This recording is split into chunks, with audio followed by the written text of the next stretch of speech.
Target Bapak Presiden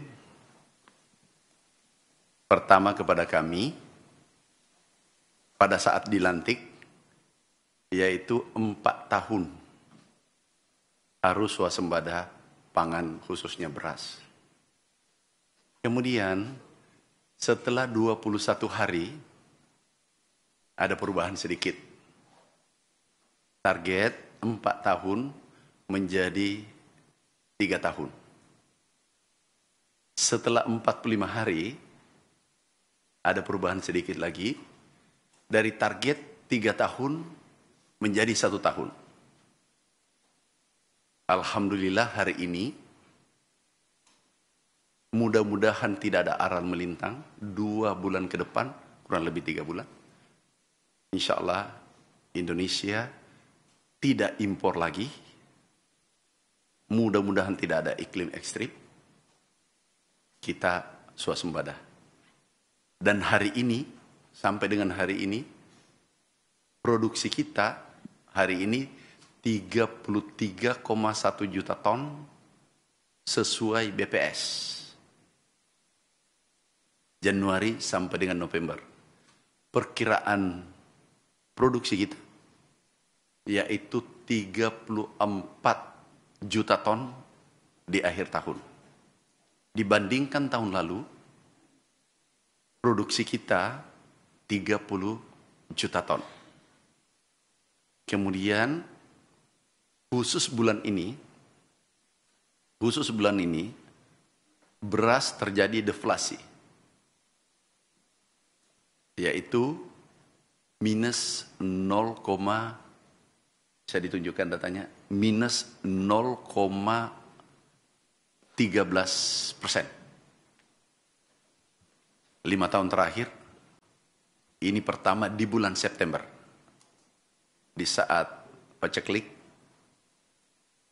itu bisa ditunjukkan datanya, data inflasi 0,13, minus 0,13%.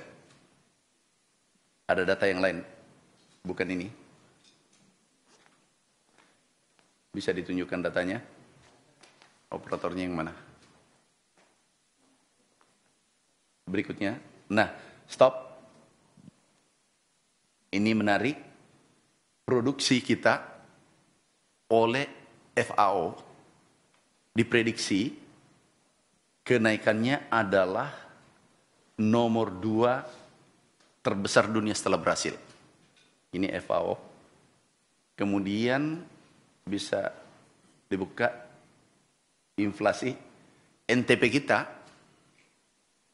Tingkat NTP adalah nilai tukar petani, kesejahteraan petani naik, target Kementerian Keuangan pada kami yaitu 110%. Alhamdulillah hari ini NTP 124,36%. Jadi di atas target. Begitu juga produksi kita, target dari DPR, Komisi 4, dan Kementerian Keuangan, yaitu 32 juta ton. Alhamdulillah sekarang sudah 33,1, dan bulan depan insya Allah, akhir tahun nanti, itu minimal 34 juta ton. Ini kabar baik untuk petani Indonesia. Jadi ada peningkatan 4 juta ton. Kemudian berikutnya adalah program hilirisasi. Kami melakukan sekarang akselerasi hilirisasi kakao, mente, kelapa dalam, lada, dan lain-lain. Kita hilirisasi khususnya kelapa dalam, ini menarik. Ini bisa dilihat datanya 33 juta. Tahun lalu hanya 29 juta ton. Nah, kemudian hilirisasi adalah kelapa kita hilirisasi. Kita ekspor 2,8 juta ton setiap tahun. nilainya 24 triliun. Boleh dibuka data hilirisasi kelapa. Stop. Kembali yang tadi. Ini yang tadi kami sampaikan bahwa terjadi deflasi 0,13%. Kita melakukan operasi pasar terus menerus. SPHP cadangan pemerintah kurang lebih 3,8 juta ton sekarang, dan kita akan operasi pasar terus menerus. Masih ada cadangan kurang lebih untuk SPHP operasi pasar, yaitu 1 juta ton. Nah, alhamdulillah ini deflasi 0,13%. Kemudian rencana kita hilirisasi, kelapa ini tidak dijual gelondongan ke luar negeri. Yang total nilainya, total volumenya 2,8 juta ton. Kemudian kita hilirisasi nanti itu dari kelapa dalam menjadi coconut milk. Jadi ini VCO, harganya bisa naik 100 kali lipat. Kalau 100 kali lipat, kita hitungan rata-rata saja, itu bisa menghasilkan 2.400 triliun. Katakanlah separuh saja, kali 50. Itu menghasilkan 1.200 triliun devisa. Itu baru kelapa. Ada yang menarik, gambir juga kita rencana hilirisasi. Kita mensuplai dunia 80%. Gambir bisa jadi tinta untuk pemilu, bisa untuk sirih, bisa untuk sampo dan seterusnya. Nah, mimpi kita adalah seluruh bahan baku yang kita ekspor ke seluruh dunia, termasuk CPO, kita hilirisasi. Khusus yang dikuasai pemerintah, sawit dikuasai pemerintah, kita hilirisasi dari TBS, tandam buah segar, menjadi FAME atau biofuel, kemudian menjadi minyak goreng, kemudian menjadi margarin atau mentega. Edit value-nya harus ada di Indonesia. Nah, kalau ini kita lakukan terus-menerus, membuka lapangan kerja, menekan kemiskinan, kemudian meningkatkan kesejahteraan, kemudian pengangguran, mengurangi pengangguran. Inilah mimpi-mimpi besar kita sektor pertanian. Setelah pangan kita amankan, insya Allah tahun ini aman. Kemudian kita bergerak ke perkebunan dan hortikultura, nanti bergerak terakhir di peternakan. Kita akan selesaikan satu persatu. Sekarang ini untuk hortikultura dan perkebunan sebentar berjalan, ada ABT. Kami dapat 9,95 triliun. Kita akan berikan benih, bibit pada seluruh petani Indonesia, kakao, kopi, kelapa dalam, mente, pala, itu kurang lebih 800.000 hektar seluruh Indonesia, dan itu gratis. Akan membuka lapangan kerja 1,6 juta orang dalam waktu paling lambat 2 tahun. Saudaraku, sahabatku, itulah mimpi-mimpi kita ke depan. Pangan, swasembada pangan dari 4 tahun, alhamdulillah, insya Allah tidak ada aral melintang 2 bulan ke depan, 3 bulan ke depan. Itu jadi kenyataan. Target 4 tahun, tapi jadi kenyataan dalam waktu 1 tahun. Ini berkat dukungan penuh oleh Bapak Presiden. Luar biasa dukungan beliau. Ada regulasi impres sektor pangan. Ada 17. Kita bongkar. Satu contoh. Pupuk. Dulu kami keliling seluruh Indonesia. Teriakannya. Petani satu suara. Tonnya sama. Pupuk kurang. Pupuk langkah. Pupuk mahal. Alhamdulillah sekarang pupuk sudah diterima dengan baik. Kami baru saja keliling Ada 7-8 provinsi, 2 minggu terakhir kami keliling. Suara itu tidak ada lagi dan petani berterima kasih. Pupuk dulu distribusinya dan regulasi yang mengikat 145. 12 menteri harus parap baru bisa dikirim.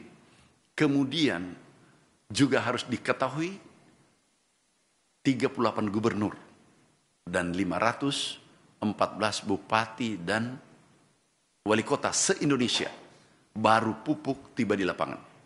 Jadi 145 regulasi yang mengikat. Sekarang ini dari Kementerian Pertanian, impres keluar, langsung ke produsen langsung ke petani. Hanya 3 step. Alhamdulillah, saya kira teman-teman wartawan juga sudah tahu kondisi ini. Yang kedua, impres untuk irigasi. Kita akan memperbaiki irigasi tanpa ada sekat antara perbedaan kabupaten, jatah provinsi. Itu diambil alih oleh pusat. Seluas 2 juta hektar seluruh Indonesia. Ini juga kita perbaiki. Alat mesin pertanian, opla, cetak sawah. Kita lakukan akselerasi. Mimpi terbesar kita, Indonesia menjadi lumbung pangan dunia. Insya Allah, mudah-mudahan 3 tahun jadi kenyataan. Terima kasih, saudaraku, sahabatku. Kalau ada bertanya, 1 atau 2 orang, silakan. Baik, terima kasih Pak Amran. Saya Azura dari Bloomberg Technos. Tadi kan di awal sempat di-mention juga Pak, turut membahas biofuel ya Pak. Ya. Kalau dari Kementan sendiri persiapannya bagaimana ya Pak? Kan di tahun depan mau ada implementasi mandatory B50 Pak. Untuk pasokan CPO untuk jadi FAME-nya ini apakah mencukupi Pak? Karena kan kita juga masih ekspor juga dan cukup banyak. Terus juga untuk S10 Pak, etanol. Itu kan bioetanol pabrik yang di Merauke, kalau nggak salah targetnya 2027 ya Pak rampung. Nah kalau sekarang itu update-nya seperti apa sih Pak? Persiapan PSN yang tebu untuk bioetanol yang di Merauke itu Pak sudah sampai mana Pak? Dan nanti bisa memproduksi berapa banyak bioetanol Pak? Itu terima kasih Pak. Ini menarik, makasih ya. Kami berangkat dari produksi CPO kita 46 juta ton. Yang diproduksi dalam negeri, di processing dalam negeri itu 20 juta ton. Ekspor kita adalah 26 juta ton. B50 membutuhkan CPO 5,3 juta ton. Ekspor ini nantinya kita tarik 5,3 juta ton, kemudian dijadikan biofuel, jadikan pengganti solar. Kemudian impor kita untuk solar, kita bisa hentikan 5,3 juta ton. Nah, ini nantinya, ini green energy, kita bisa menutupi kebutuhan dalam negeri, tapi menghemat devisa karena kita menyetop impor. Dan ada yang terpenting, kalau ekspor kita yang dulunya 26 juta, tiba-tiba berkurang 20 juta, harga pasti naik. Pernah ada pengalaman naik 100%. Sekarang nilai CPO kita 450 triliun. Kalau naik 2 kali lipat atau lebih, itu bisa 1000 triliun atau 800 triliun, tetapi kuantumnya berkurang. Kenapa? Produsen terbesar dunia adalah Indonesia. Kita yang harus mengendalikan harga CPO dunia, bukan negara lain. Nah, kalau harga CPO dunia naik, mungkin saja kita lepas B50 turun menjadi B40 kembali. Tapi begitu harga turun, kita tarik kembali menjadi biofuel. Tergantung yang mana menguntungkan rakyat Indonesia. Nah, nantinya kita pengendali CPO dunia karena kita produsen nomor 1, 58%, hampir 60%. Produksi CPO ada di Indonesia. Harusnya kita yang kendalikan CPO dunia, bukan negara lain. Oke, yang kedua, etanol dalam pembahasan itu mimpi kita ke sana. Jadi kita mandiri nanti energi. Jadi mandiri mimpi kita setiap pulau sekarang nih mulai mandiri pangan. Seperti Kalimantan dulu mengambil beras dari Jawa dan Sulsel. Sekarang sudah mandiri pangan. Apa artinya? Inflasi kita pasti stabil. Inflasi kita terbaik. 2,3, akhir tahun lalu 1,5%. Dan itu mungkin terbaik 5 besar dunia. Nah, karena kita upayakan swasembada pangan dan energi setiap pulau. Sehingga tidak ada ketergantungan antara pulau. Karena biaya ngangkut pangan itu ditanggung oleh masyarakat. Jadi etanol, kita menuju ke sana, baru saja kami ditarget Bapak Presiden untuk tanam ubi kayu, singkong, dan itu etanol, tebu, dan seterusnya.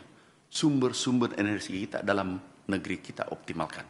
Karena negara kita negara besar, negara yang agroklimatnya sangat cocok untuk pangan, perkebunan, dan hortikultura. Oke, silakan. Mungkin izin penegasan aja Pak tadi sedikit Pak. Berarti untuk pembatasan ekspor CPO yang 5,3 juta itu di 2026 akan mulai dilaksanakan Pak? Doakan. Kita sekarang kan masuk B40. Mudah-mudahan 2026 sudah B50. Silakan. Terima kasih Pak, saya Genta dari Antara. Pertanyaan saya yang pertama soal tadi Pak hilirisasi beberapa komoditas hortikultura. Apakah nanti ketika ini sudah berjalan akan ada pembatasan ekspor yang dalam bentuk raw itu Pak untuk beberapa komoditas itu? Yang kedua soal ini Pak, cadangan beras tadi kan tadi disebutkan tertinggi Pak. Ya. Nah, tapi kemarin Bapak sempat menyebutkan ada 1,45 juta ton beras yang sudah disimpan lebih dari 6 bulan dan 29.000 lebih itu ada penurunan mutu. Mungkin ke depan seperti apa antisipasi pemerintah untuk mencegah ada beras yang disimpan tapi mutunya jadi berkurang? Terima kasih. Terima kasih. Ini menarik, 29, katakanlah 30.000. Aku tambah 1.000. Katakanlah 30.000 yang rusak. Dari 4,2 juta ton. Itu coba dikali 30.000 dibagi 4,2 juta ton, itu 0,071%. Dulu tidak ada rusak, karena berasnya tidak ada. Kurang. Nah sekarang banyak beras, sampai sewa gudang 1,2 juta ton kapasitas gudang sekarang. Ini kita mau bangun gudang sekarang. Saya ulangi, sekarang ada rusak 0,071%. Ini yang disorot. Tolong dong, sorot yang 4 juta. Itu tidak mudah kita hasilkan itu dalam waktu 1 tahun. Presiden luar biasa, perintahkan pada kami 4 tahun, 3 tahun, baru 1 tahun. Dan ini perjuangan petani Indonesia. Ini adalah kebanggaan kita semua. Bukan saya. Ini keberhasilan kita semua, termasuk media. Jadi yang disorot, jangan 0,071. Tapi tolong sorot 99,8%. Nah, itu yang harus dibahas lebih bagus. Sudah, Bapak Presiden sudah memberi anggaran 5 triliun untuk membangun gudang pada Bulog. Nah, kemudian beras baru sekarang nih, sekarang kan beras 3,7 juta kan. Serapan dalam negeri kan baru saja. Itu 3 juta lebih sekarang. Kemudian yang selebihnya kalau itu katakanlah 6 bulan, itu masih aman. Nah 30.000 ini kita cek. Kalau ini tidak layak, ini kita untuk pakan ternak. Itu kan tidak nol. Tetap punya harga. Jadi memang sekarang ada rusak 30.000, 29.000 ya. Karena berasnya 4,2 juta ton. Dan yang Anda tahu, saudara tahu, ini pertama dalam sejarah Indonesia stoknya 4,2 juta ton selama merdeka. Bulog berdiri tahun 69. Ini pertama dalam sejarah, tidak pernah terjadi.